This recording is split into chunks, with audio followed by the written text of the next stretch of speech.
I'm going to do part two now of David Asman's interview with Patrick Byrne, the CEO of Overstock.com, in which he confirms that he resigned his position as a result of the fallout from his announcement that he had participated with the Department of Justice in some kind of deep state operation of political espionage against Hillary Clinton, Donald Trump, Marco Rubio, and Ted Cruz.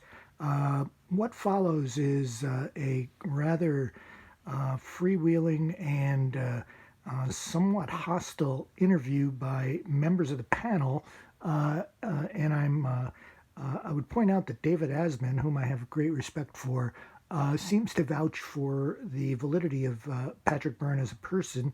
And I think although he's somewhat eccentric in style, I do believe that he appears to be entirely truthful and sincere in his effort to expose the deep state. Let's listen. Hey, Patrick, Gary Smith, welcome to the show, and I hope the rest of your post-CEO career goes well. Question first of all, your story sounds like it should be a movie for theatrical release, so I want to know who's going to be playing you, but more importantly, Denzel Washington. I'll cooperate with anyone who can get Denzel Washington to play me. Sounds good. You mentioned during the break that you're going to have a rough few months.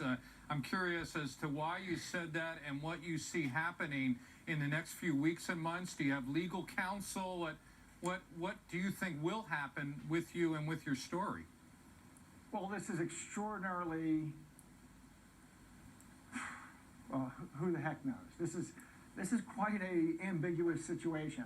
But the issue is, I realized that these orders I got came from Peter Strzok, and as I put together things, I know much more than I should know, and it's right to keep silent. This country's gone nuts, and especially for the last year, when I've realized what I know. Every time I see one of these things, somebody drives 600 miles to gun down 20 strangers in a mall, I guess I feel a bit responsible. So I have to come forward. I went to see my rabbi, and you know who my rabbi is, right? Mm-hmm. Who's my rabbi? Who's my rabbi, David? Tell us, Patrick. It's this guy in Omaha, and he said, Patrick, you come forward. He said, you can't let this sit with the feds. Let the feds do their job. You have to come forward to the American people. So I am. I never heard of the guy. I only figured out last summer who had sent me these requests. It was a guy named Peter Strzok. And he was doing it on behalf of 3 officials. I'm just identifying nouns X, Y, and Z. They were named to me, and I've identified them to law enforcement. I believe there's a massive federal investigation that is going to turn up that there was political espionage conducted through a number of different venues against Hillary Clinton and against Rubio, Cruz, and Trump. I know for a fact. I know other people who were involved. That's what really happened.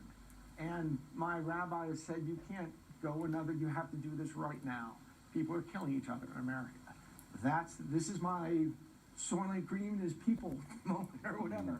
That's the truth. And Patrick, I'm just curious, I'm sure this was a very difficult thing for you to come to terms with and to deal with, and there was so much at risk for you personally. How do you see your life unfolding after this? I mean, you gave up your CEO position. I understand why. You have to do what's right for the shareholders, but making a decision to get involved in this has, cost you a lot.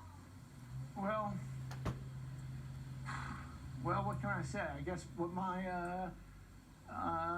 that's not the main event. And Buff and I talked about that. And he actually said, the analysis here, Patrick, is what's good for the country. It's not what's good for you. It's not what's good for this or that. It's what's good for the country. You have to do this. So I did. My life, if you want to know I have literally been warned that I was warned about 9 months ago, if you come forward Washington, D.C., everybody in Washington, D.C. is going to be spend the rest of your life trying to grind you into dust. And I'll tell you something else that'll come up. I believe I was offered $1 billion bribe to keep quiet. So I was, in the sense, So We'll leave that to the federal investigators. By the If way, you want to know what Patrick- my life, you want to know what my life's going to be, listen to Warren Zevon, Money, Guns, and Lawyers. That's my life. Yeah, Patrick, Yeah. you Send mentioned money, your send money, rabbi. guns, Without revealing too much, were you talking about a man named Buffett? Yeah. Warren Buffett, who we should mention, So, by the way, Patrick, you worked with Warren Buffett. He acted as a mentor for you. Have you been taking advice from him on a regular basis now about all that's happened to you? Just once on this. I was one of the great tailwinds in my life as I met him, pardon me, for being verklempt. It's understandable through all Patrick, when you think of all When you've I been was through. But just 13, finish. Go ahead. I met him when I was 13, and I call him Rabbi. If he'll call me, he'll leave a message. Tell Patrick his rabbi's calling. And we have that. That's probably the right way to describe our relationship in a way, although neither of us are Jewish. And he gives me advice. And I went to see him on June 20th, I think it was. And he told me, you have to do this. I've been trying to do it gracefully this summer. And anyway, go ahead. Zach, go Patrick, ahead. you're the CEO of a company that you started. You have a board. You have shareholders. You've got employees. And I've just got to ask you, why were you involved in any of this, whatever any of this is? And I don't really know how to make heads or tails of it, although I'm sure it's going to be fodder for every conspiracy theory known to man. But why? I mean, you're also a CEO, and you have a fiduciary responsibility. You could have just said, look, this is not my lane. I'm not going there. And that's not an appropriate division of labor. That would have been an absolutely honorable and legitimate thing to say. Well, I'm a citizen too. I'm a flag-waving hippie like Jerry Garcia. I'm a citizen, and I think that as a citizen we have duties too. And if everybody helped out a little bit when they had a chance, life would be much easier. I've helped out twice in my life. Once when a friend of mine got murdered. I helped a guy named Brian Williams, and if you Google his name and mine, you'll find this story. A friend of mine was murdered. I helped the feds bring the murderer to justice, and it was my honor to help them bring the murderer to justice. And I helped them back 2005 to 2010 take down Wall Street. And both catching my friend's murderer and taking on Wall Street were consistent with my values, and it was my honor to help the men in black then. And it was just this third time they came to me, and I got some requests. I didn't know who the hell it came from, and it was fishy. And 3 years later, I'm watching television, and I realized who it was. It was Peter Strzok and Andy McCabe, and that's who these orders came from. By the way, just to make clear, that's not a Make America Great hat exactly, is it? No, it isn't. What is it? Make America Grateful Again, correct? Right, with a Grateful Dead steely. Okay. Look, when you see these lights or so. Yeah. Patrick, Jonathan, go ahead. Patrick, very briefly, it's Jonathan Honig. Thank you for being with us. I think to Zach's point, you were CEO of a publicly traded company. You started the company. It's hard to see how some of this didn't have some impact on shares. I know there was a Deep Capture, which is a website that you were involved with that had some legal troubles. Mine. This might sound Really. a little curt, I sir, lost but- a suit in Canada. It lost a lawsuit in Canada. You're a journalist. You're supposed to defend the First Amendment. I didn't even have to do that. I have the same journalistic protections as laws protect you. I didn't even have simply to fight for free speech. I took that case on in Canada. You're a journalist. You should stand up for me on something like that. Well, let me ask you just briefly, because you were, as the CEO, the person who started the company, this might sound a little curt, but how does it feel to see the stock rally when you step down? Look, well, there's this very odd, I feel great about it, because not only am I a shareholder now, and as a shareholder, I think I can actually tell you, given that what I've done, I don't think there's anything unethical about me saying this. Given what I've done, I didn't choose this fight. I'm doing it. If you want to help me, go buy your daughter a rug at Overstock.com. If you want to help me out, because the entirety of Washington, D.C., even though I've left the company, is going to be coming after who the heck knows. What's your question? It seems silly to me. You're a journalist. You should be smarter and stand for principles more than that question illustrated. Of course you have duties as a citizen, even when you're a CEO.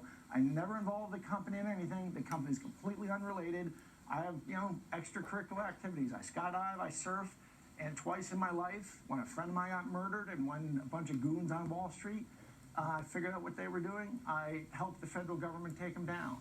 And when they told me that they needed my help with this, and I thought I was helping with legitimate law enforcement, I helped them. It turns out I was a tool in a game of political espionage. I didn't know that. I only figured it out last summer.